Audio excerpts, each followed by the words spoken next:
Studio Delhi.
दिलावा के रोग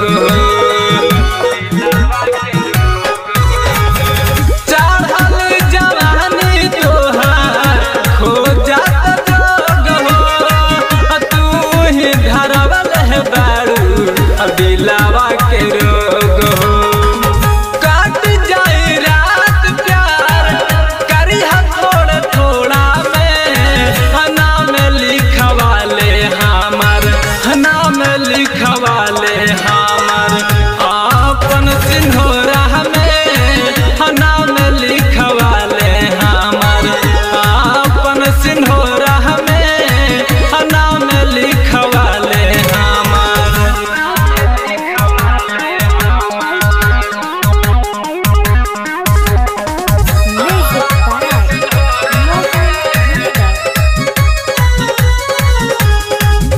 रिकॉर्डिंग स्टूडियो दिल्ली।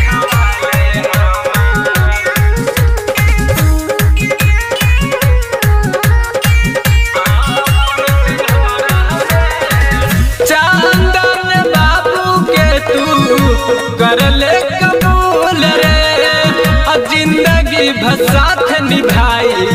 जैसे खुशबू फूल रे